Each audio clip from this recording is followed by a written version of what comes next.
Good morning students. तो आज हम लोग स्टार्ट करने जा रहे हैं हमारा chapter number 1 some basic concepts of chemistry.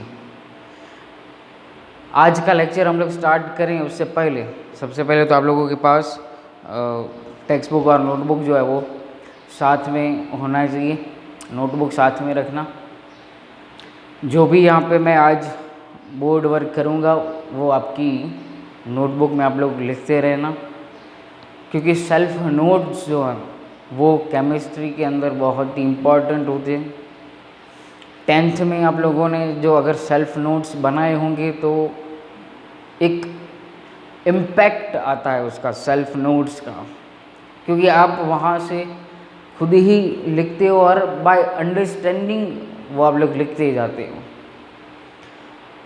और मेरी वही एक हैबिट रहेगी कि आप लोग नोटबुक या फिर सेल्फ नोट्स प्रिपेयर करें।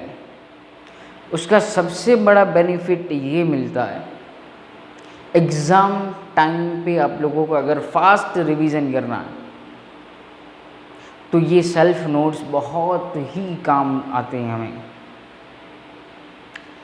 अपने अपने हिसाब से अपनी अपनी जो मेथोडोलॉजीज़ जो हैं उस हिसाब से आपका जो ब्रेन है वो किस हिसाब से वर्क करना पसंद करता है, in which condition you are comfortable, use that comfort zone and prepare your self notes.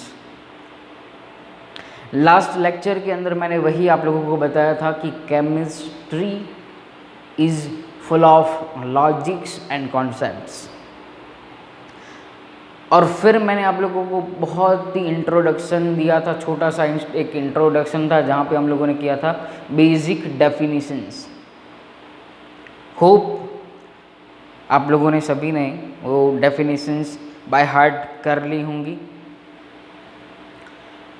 आपके नोट्स के अंदर भी आप लोगों ने उसे कॉपी पेस्ट किया होगा, नहीं किया है तो कर लेना, बहुत इम्पॉर्टेंट है, बहुत इम्पॉर्टेंट है।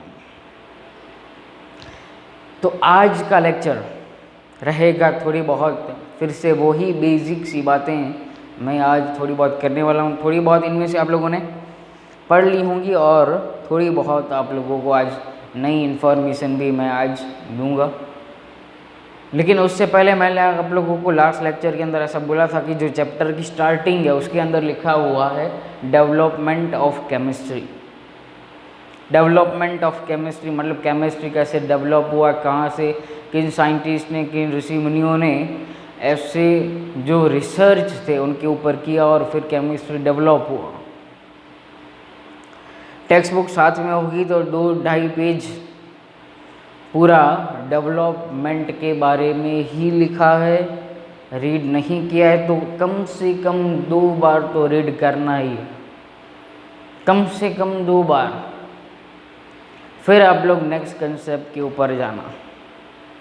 अब नेक्स्ट जो कंसेप्ट है वो आप लोगों को दिया गया है टेक्स्ट बुक के अंदर, इम्पॉर्टेंस ऑफ केमिस्ट्री। तो इम्पॉर्टेंस ऑफ केमिस्ट्री का मतलब क्या है कि हर एक जगह in everyday life where we are using chemistry, using chemistry's laws, chemistry's principles, change in the content, change in the material, change in the substances, change in the physical properties, change in the chemical properties.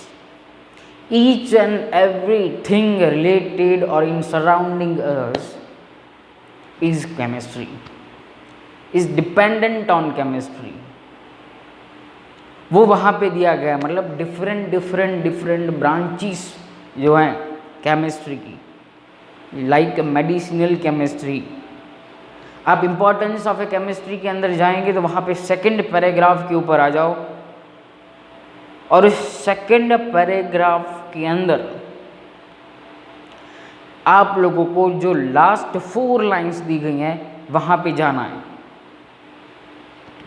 Last 4 line के अंदर ऐसा लिखा हुआ है कि 2 drugs cisplatin and taxol are used in the cancer therapy. तो ये sentence आप लोगों को अंडरलाइन करना है और वहाँ से MCQ पूछा जाता है। आगे का कोई भी पोर्शन हमें काम का नहीं है। No single question will be asked. तो cisplatin and taxol are the drugs used in the cancer therapy, and one name of a drug is given there that is used in the AIDS therapy, in the AIDS treatment, thialedamine उसका नाम है। इस drug को भी आप लोगों को याद रखना है, बिकॉज हमें MCQ में ये पूछा जा सकता है। Not sure but probability possibility is that. So underline that 2 words, that 3 words, name of the drugs cisplatin, taxol and thialedamine। सो ये 3 इंपॉर्टेंट पॉइंट आ गए। अब मैंने आप लोगों को एक लास्ट जो लेक्चर के अंदर फिजिकल केमिस्ट्री जो है, that is one branch, most important branch of the chemistry, उसके बारे में मैंने आप लोगों को लिखवाया था कि it deals with the development and some phenomenas related to concept of physics and that would be solved by the mathematics. लेकिन आज मैंने यहाँ पे एक ट्विस्ट किया है। मैंने आप लोगों को एक नया डेफिनेशन यहाँ पे लिख के रखा है बोर्ड के ऊपर। Have to note down in your copy, because on the basis of this definition will start our very first topic of this chapter. What is the actual definition of a physical property? Here I wrote this: the study of the constituents of matter. You already know that what is matter. A material that have mass and that have volume is called a matter. Mobile is a matter. Here I put mobile on the stand, it is called a matter. Each and everything which has a mass is called matter. Okay, and it occupies some volume is called matter. So that is a simple definition of a matter, which you already studied in the 9th standard. So what is physical chemistry? Now move on to the definition. A study of a constituents of matter. मतलब for example एक matter, you select any one matter, कोई भी chemical को example लो, कोई भी एक matter, ऐसी कोई भी थिंग जिसको आप लोग क्या कर सकते हो, एज अ मैटर कंसीडर कर सकते हो। कोई भी एग्जाम्पल हो, उसकी कंस्टिट्यूएंट का मतलब उसके अंदर कौन से एलिमेंट्स प्रेजेंट है, कितनी क्वांटिटी कितनी क्वालिटी में प्रेजेंट है, उसके बारे में हमें स्टडी करना है इस चैप्टर के अंदर। Then on the basis of that constituent or that study, we further study about the various laws and the principle which are governing physical processes. What is meaning of a physical processes? The change, there is no change in the constituent. For example, water we take. If water H2O is at 0 degree Celsius, therefore we call it is ice. It is at room temperature, it is in the liquid form, and when we heat that water and when it converts into the vapor form, gaseous form, this process, this physical change, physical processes, physical change होना चाहिए वहाँ पे। There is no change in the constituent of H2O. H2O में change नहीं होगा. That processes are called physical processes. And second I wrote mathematical methods to understand and to solve physical problems. मतलब यहाँ पे हम लोग सीखेंगे मोल कॉन्सेप्ट। जो कि आप लोगों को पहले से 9th में आप लोग पढ़ चुके हो थोड़ा बहुत, लेकिन यहाँ पे डिटेल में जाएंगे। मोल कॉन्सेप्ट का हम लोगों को समझना है detail version. 11th is the detailed version of 10th। हाँ, don't be scared, but it is the fact. Okay, और मैंने जो लास्ट आप लोगों को तो स्लोगन्स लिखवाए थे वो आप लोगों ने लिखे ही होंगे, वो आप लोगों ने लिखे ही होंगे अपनी नोटबुक के अंदर। तो आप लोगों को वो स्लोगन्स को माइंड के अंदर फिट करके ही चलना है। डन? तो आगे बढ़ें, स्टार्ट करते हैं आज का first topic of this chapter is classification of a matter. It is classification of matter. तो टेक्स्ट बुक आपके साथ, तो हेडिंग लिखो क्लासिफिकेशन ऑफ ए मैटर। मैं यहाँ पे हेडिंग नहीं लिख रहा हूँ, मैं सीधा आप लोगों को क्लासिफिकेशन लिखवाऊंगा। Classification of a matter. तो first it is classified, matter is first classified into physical properties या फिर फिजिकल क्लासिफिकेशन, ऐसा लिखो यहाँ पे, physical classification and chemical classification. Physical classification and chemical classification. What is physical classification? तो उसमें आते हैं 3 स्टेट्स ऑफ मैटर। सॉलिड आप लोगों को पता ही है, ये solid, liquid and gas, simple. लेकिन एक और हमें यहाँ पे दिया गया है, that is plasma and Bose Einstein condensate. Bose Einstein condensate Google search करोगे तो आप लोगों को ये पता चल जाएगा। प्लाज्मा कोरोना वायरस जैसा दिखता है, उसका जो शेप है, स्ट्रक्चर है, वो उसके जैसा ही है। बोज-आइंस्टाइन कंडेंसेट डिपेंड ऑन टेम्परेचर के ऊपर, ये टेम्परेचर के ऊपर डिपेंडेंट रहता है। सो फिर इसे लिखा गया बोज-आइंस्टाइन कंडेंसेट। लेकिन ये दोनों प्लाज्मा और बोज-आइंस्टाइन कंडेंसेट जो है वो मैं इतना यूज़ नहीं करना है। तो बेसिक डिफरेंस आप लोगों को इन तीनों के बीच में क्या मिलेगा? What is basic difference between solid, liquid and gas? तो सॉलिड, लिक्विड और गैस के बीच में एक सेपरेशन अगर करना है तो मोस्ट इम्पॉर्टेंट फैक्टर कौन सा वर्क करेगा वहाँ पे? सेपरेशन बिटवीन द, सेपरेशन, वो तीनों में क्या डिवाइड होता है? सेपरेशन बिटवीन द पार्टिकल्स जो होती है, पार्टिकल्स, ये जो फैक्टर है वो बहुत इम्पॉर्टेंट वर्क करता है। क्योंकि सॉलिड में हमें पता है उसका जो अरेंजमेंट होता है यूनिफॉर्म अरेंजमेंट होता है। फिर लिक्विड में थोड़ा बहुत बिखरा हुआ था, वेरी स्मॉल रैंडमनेस उसे बोलते हैं हम लोग, रैंडमनेस वर्ड, ये एक थर्मोडाइनेमिकल वर्ड है, रैंडमनेस, या फिर उसे स्पॉन्टेनिटी भी बोल सकते हो वहाँ पे। लेकिन रैंडमनेस वर्ड को यहाँ पे हम लोग कंसिडर करेंगे। तो लिक्विड में रैंडमनेस सॉलिड से थोड़ी ज़्यादा होती है, मतलब पार्टिकल्स के बीच में बहुत डिफरेंस, छोटा सा डिफरेंस होता है। और गैस में हमें पता है कि vast distance between the particles और एलिमेंट्स, कोई भी वर्ड यूज़ कर लो यहाँ पे, सेपरेशन बिटवीन द पार्टिकल्स, ये मोस्ट इम्पॉर्टेंट फैक्टर यहाँ से हो गया। अब केमिकल, तो केमिकल के अंदर जो फिर से 2 पार्ट्स हमें मिलते हैं यहाँ से। एक होता है प्योर सब्सटेंसेस। तो क्वेश्चन यहाँ पे वो हर एक सब्सटेंस प्योर वर्ड क्यों यूज़ किया गया? प्योर सब्सटेंसेस, अनप्योर सब्सटेंसेस या इम्प्योर सब्सटेंसेस, तो दोनों में डिफरेंस है, इसलिए यहाँ पे ये वर्ड यूज़ किया गया है प्योर सब्सटेंसेस। और सेकंड जो फिनोमेना होगा that is mixtures. Pure substances and mixture.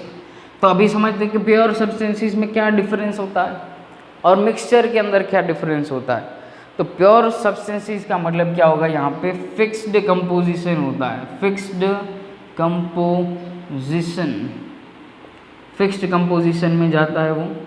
मतलब क्या हुआ? फिक्स्ड कंपोजिशन का मतलब H2O, CH4 मीथेन, तो उसको कोई भी आप लोग देखो तो कंस्टिट्यूएंट होगा, मतलब कार्बन तो उतनी मात्रा में होगा, फिक्स्ड कंपोजिशन के अंदर होगा। हाइड्रोजन जो है वो फिक्स्ड कंपोजिशन में होगा। लेकिन यहाँ पे ऐसा नहीं है, मिक्सचर के अंदर क्या होता है, first point, non uniform composition होता है।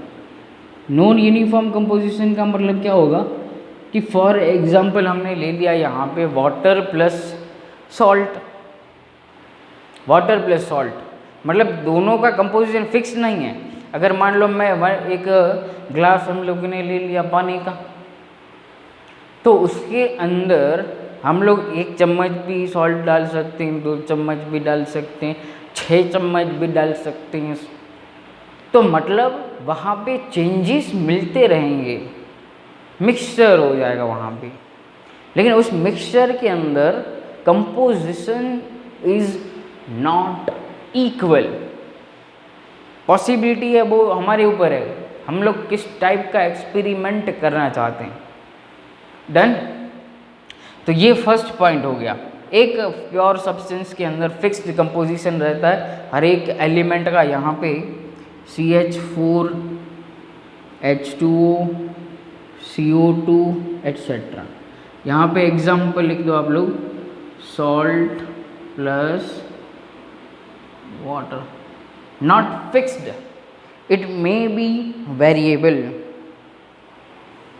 और यहाँ पे second, can not separated by physical methods.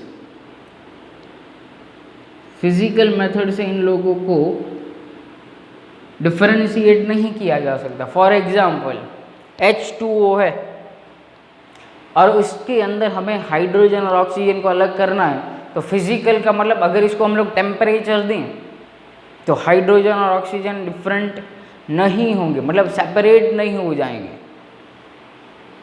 Separate नहीं हो जाएंगे। वो क्या हो जाएगा, लिक्विड में गैस में कन्वर्ट हो जाता है।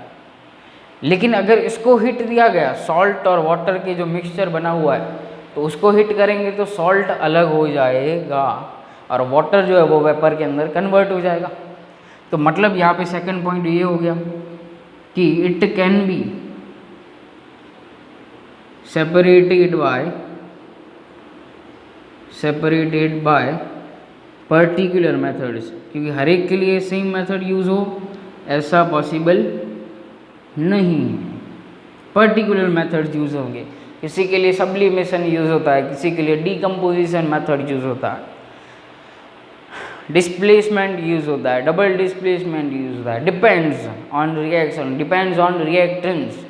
ओके, तो ये छोटी सी बात हो गई। 2 पॉइंट्स इंपॉर्टेंट हो गए यहाँ से कि प्योर सब्सटेंस तो क्या होता है, उसमें फिक्स्ड कंपोजिशन होती है। एग्जाम्पल हमने लिए CH4, H2O, CO2। मिक्सचर के अंदर non uniform composition, example is salt water, and it can be separated by the physical methods और पर्टिकुलर इंडिविजुअल मेथड्स। अब यहाँ से हम लोग नेक्स्ट क्लासिफिकेशन के अंदर जाते हैं। तो नेक्स्ट क्लासिफिकेशन जो होगा वो प्योर सब्सटेंसेस एंड मिक्सचर के अंदर क्लासीफाई होता है, प्योर सब्सटेंसेस एंड मिक्सचर। तो सबसे पहले मैं यहाँ पे लिख रहा हूँ, आप ऐसे ब्रांचेस बना के भी लिख सकते हैं, वो आपके ऊपर डिपेंडेंट है। मैं सिंपल वे में लिख रहा हूँ यहाँ पे। अब प्योर सब्सटेंसेस, तो प्योर सब्सटेंसेस जो होते हैं वो फर्दर डिवाइड होते हैं फर्स्ट एलिमेंट में, एंड सेकंड जो होता है वो डिवाइड होते हैं कंपाउंड्स में। अब ये दोनों को मैं एक्सप्लेन नहीं कर रहा हूँ यहाँ पे, क्योंकि आप लोगों को बेसिक जो डेफिनेशन लिखाई थी मैंने उसके अंदर वो आ ही गया है। एलिमेंट का मतलब एक, it is not a divisible part, और इसके अंदर क्या होते हैं, कंपाउंड्स के अंदर 2 और मोर एटम्स और elements are combined with each other with the bond, particular bond से वो अटैच हो जाते हैं, तो वो कंपाउंड्स हो गए। देन अब मैं आगे बढ़ रहा हूँ, ये थोड़ा बहुत इंपॉर्टेंट हो जाएगा हमारा मिक्सचर्स। अब मिक्सचर को हमें क्लासिफाई करना है 2 टाइप्स के अंदर। फर्स्ट होता है होमोजीनियस मिक्सचर। होमोजीनियस मिक्सचर, अब होमो का मतलब एक unique mixture, homo and genius दोनों को अलग करोगे। होमो मीन्स यूनिक, वन, यूनिटी। तो अब इस होमोजीनियस मिक्सचर को मैं आप लोगों को एग्जांपल से समझाता हूँ कि व्हाट इज होमोजीनियस मिक्सचर। तो एग्जांपल लो सॉल्ट प्लस वाटर का, क्योंकि यहाँ पे हमने वही एग्जांपल लिया था। अब सॉल्ट, सपोज करो कि ये ग्लास से पानी का भरा हुआ, 1 चम्मच हमने ऐड किया सॉल्ट, हिलाओ, टक टक टक टक हिलाओ। फिर आप लोगों को क्या पता चलेगा, what you observe when you test it. अभी आप लोग क्या कर रहे हैं, घर पे करो, ये पता चलेगा। ग्लास ले लो, 2 चम्मच शुगर या सॉल्ट, जो भी आप लोगों को अच्छा लगता हो, सॉल्ट वाटर पानी पीने में अच्छा लगता हो तो उसे यूज़ करो, नहीं तो शुगर ले लो, ग्लूकोज ले लो, चलेगा, कोई भी एग्जाम्पल ले सकते हो। फिर क्या करो, एक ऊपर की सरफेस से 1 चम्मच लो और पी जाओ, और एक at the bottom of the glass चम्मच लो, पी जाओ। क्या टेस्ट चेंज आएगा? नहीं आएगा। मतलब क्या हुआ, उसका मीनिंग क्या है? ऊपर से लिया तो भी सेम टेस्ट, नीचे से लिया तो भी सेम टेस्ट। उसका मीनिंग क्या है कि salt and water equally mixed हो गए हैं वहाँ पे, इक्वली कंपोजिशन जो है उनका वो इक्वली मिक्स्ड हो गया है, और उस मिक्स होने की वजह से हमें हर एक जगह से टेस्ट सेम आ रहा है। ग्लास ले लिया, सॉल्ट, ग्लूकोज, शुगर ऐड किया, तो उस ग्लास के अंदर कुछ भी नहीं दिखाई देता, वाटर ही दिखाई देता है, क्या कलरलेस लिक्विड ही दिखाई देता है।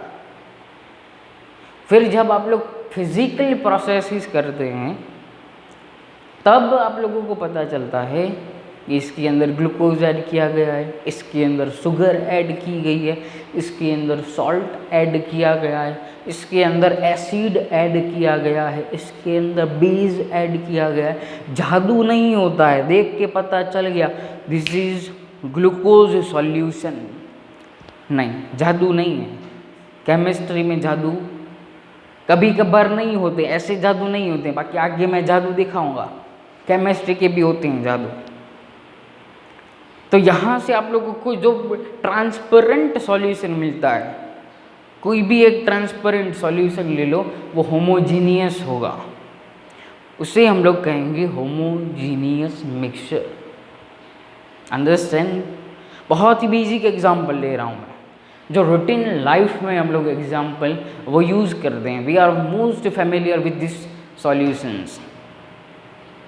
Also you take lemon water, नींबू पानी बनाओ, नींबू पानी क्या ऐड करे हो, कितने सॉल्यूट ऐड करते हो, lemon water as a solvent, फिर इलायची डालो, फिर अदरक डालो, फिर मसाला डालो, चाट मसाला डालो, मज़ा आ जाएगा। तो वो जो सॉल्यूशन मिलता है वो भी एक होमोजीनियस मिक्सचर है, क्योंकि कहीं से भी टेस्ट करोगे तो सेम टेस्ट मिलता है। That is because of homogeneous mixture property. Transparent है, दिखाई नहीं देता कि अदरक यहाँ पे है, दिखाई नहीं देता कि शुगर जो है वो यहाँ पे पड़ा हुआ है या बीच में पड़ा है या नीचे की तरफ पड़ा है, नहीं। So that kind of solutions are homogeneous mixtures. Move on to, अब यहाँ पे मैं डेफिनेशन नहीं लिख रहा हूँ।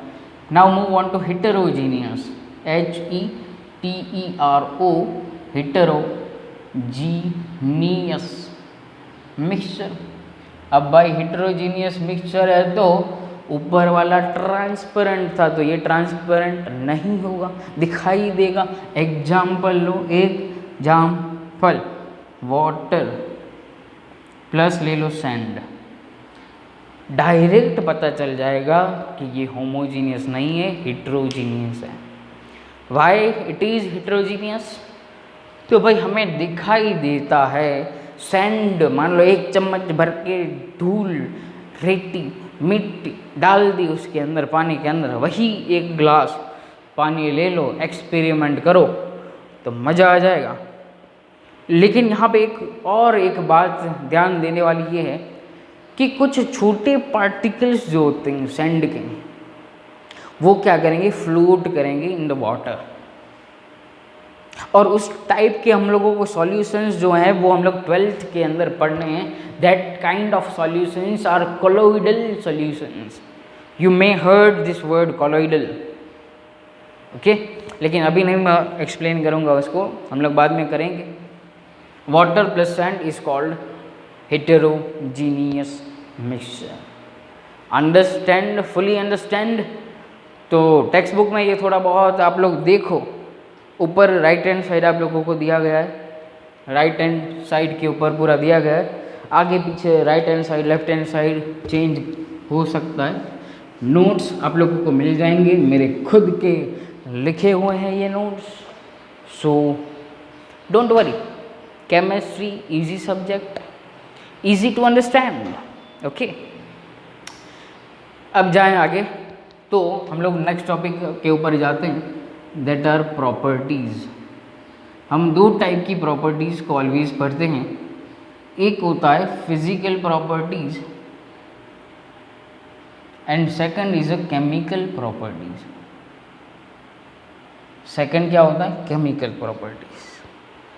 तो मेरे दिमाग में एक क्वेश्चन आया कि आप लोग प्रॉपर्टी किसे कहेंगे। पहले तो ये तो हमें पता है कि भाई फिजिकल और केमिकल प्रॉपर्टी होती हैं, तो प्रॉपर्टी का मीनिंग क्या है।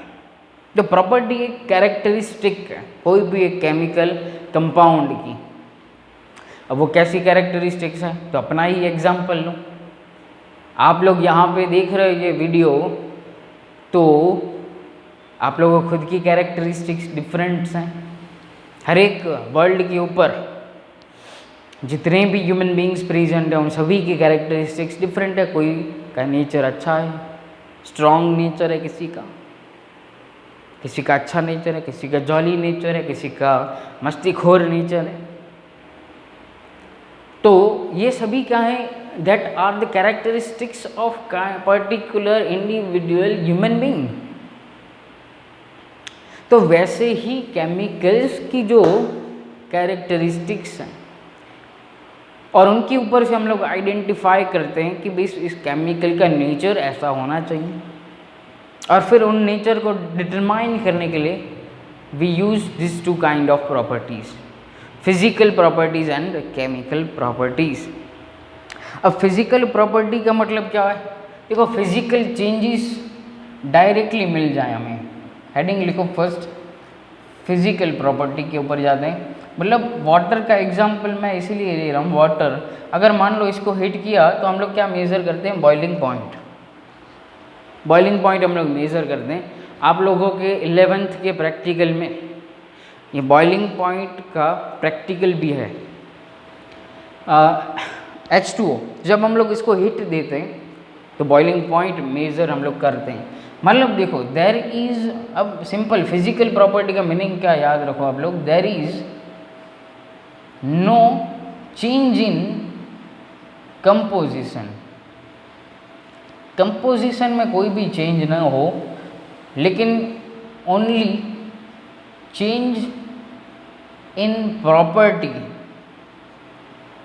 भले ही वो हमें दिखाई ना दे, इनविजिबल हो, लेकिन वो जो होगा वो फिजिकल प्रॉपर्टी में जाएगा। तो बॉइलिंग पॉइंट चेंज हो रहा है, रूम टेम्परेचर से लेके 100 डिग्री सेल्सियस तक जाता है वो, तो हमें पता चला कि ये भाई बॉयल होना स्टार्ट कर दिया, तो उस टेम्परेचर को नाम देते हैं हम लोग बॉइलिंग पॉइंट।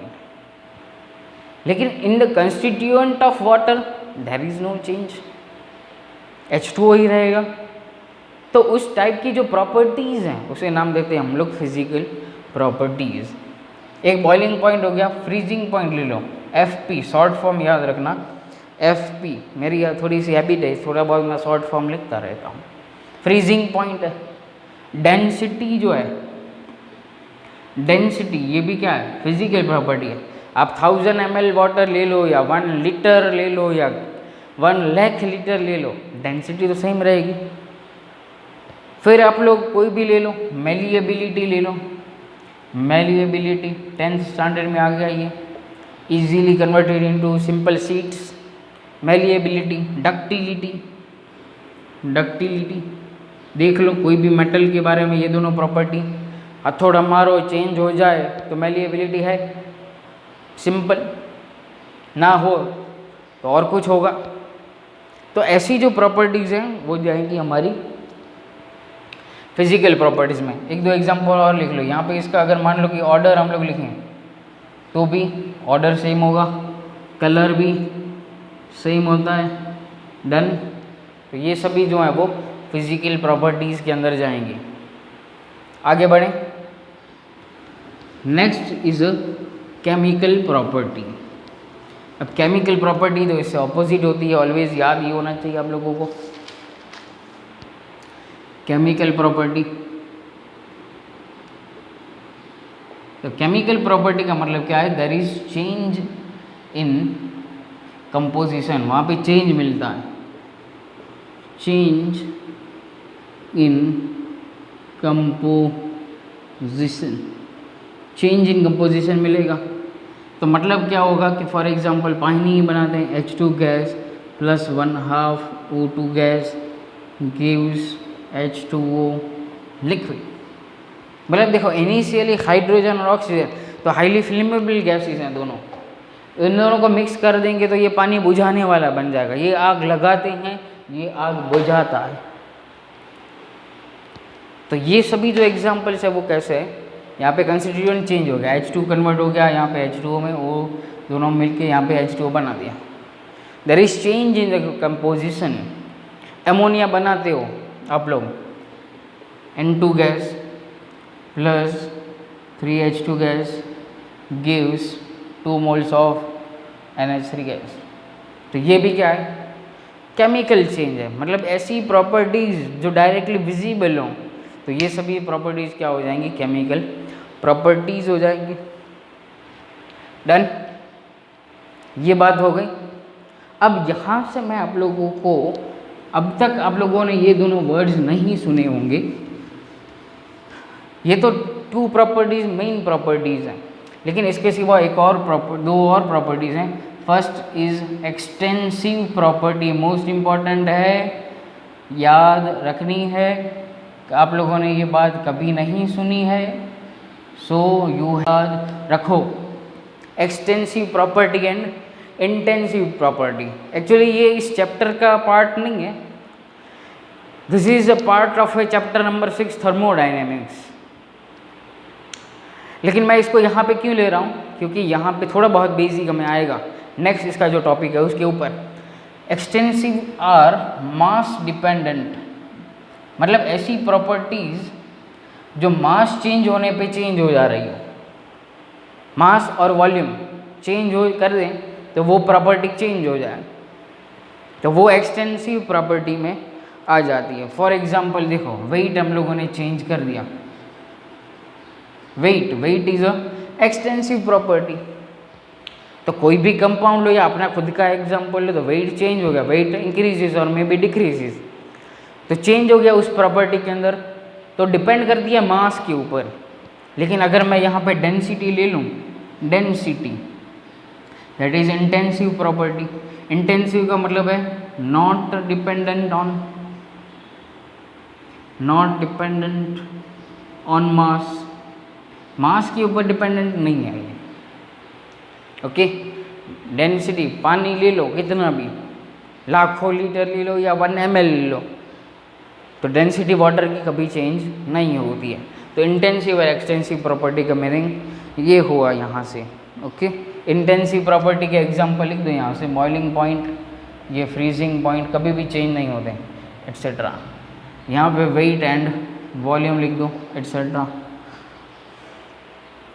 डन, तो ये बातें हुई। अब यहाँ तक हम लोगों का आज ये लेक्चर हम लोग रखते हैं, लेकिन 2 बातें और मुझे यहाँ पे आप लोगों को बतानी है। टेक्स्ट बुक में आ जाओ, पेज नंबर 7 एंड 9 के ऊपर। तो यस्टरडे आप लोगों को फिजिक्स में जो पढ़ाया गया, मतलब यस्टरडे आप लोगों को जो फिजिक्स के अंदर ये भी आता है, यूनिट्स है, देखो ऐसा यूनिट्स दिए गए हैं same in physics as chemistry. तो वहाँ पे आप लोगों को ऐसा यूनिट्स दिए गए हैं, किलोग्राम, मीटर, कैंडेला, एम्पियर, ये सभी, केल्विन। एक वो टेबल आप लोगों को बाय हार्ट कर लेना है। और सेकंड टेबल जो पेज नंबर 9 के ऊपर दिया गया है, दैट इज़ यूनिट कन्वर्जन्स, मतलब वो giga, mega, micro, femto, octo, atto, ये जितने भी हैं, नैनो, तो ये जितने भी यूनिट्स हैं, मतलब रेंज आप लोगों को क्या कवर करनी है, 10⁻⁻15 से 10⁻+15 तक जाना है। मतलब मिडिल रेंज जो है वो आप लोगों को याद कर लेना है। उसको नेक्स्ट टाइम मैं एक्सप्लेन करूँगा बहुत ही, उसके ऊपर से क्वेश्चन भी करने और नेक्स्ट जो कंसेप्ट होगा उसके ऊपर भी हमें जाना है। तो होप आप लोगों को ये लेक्चर समझ में आया होगा। नहीं समझ में आया तो आप लोगों को डाउट्स पूछ सकते हो, व्हाट्सएप कर सकते हो। इस वीडियो को शेयर कीजिए अपने क्लासमेट्स के अंदर, यूट्यूब चैनल सब्सक्राइब कीजिए, शेयर कीजिए, लाइक करिए इस वीडियोज़ को, जितना भी शेयर कर सकते हैं उतना शेयर कीजिए। तो आज का लेक्चर यहीं पे ख़त्म करते हैं। नेक्स्ट अब हम लोग कल भी मिलेंगे, कल संडे है तो कल भी हम लोग मिलेंगे, may be at this time, at may be at 5 o'clock। Okay, तो thank you and very much.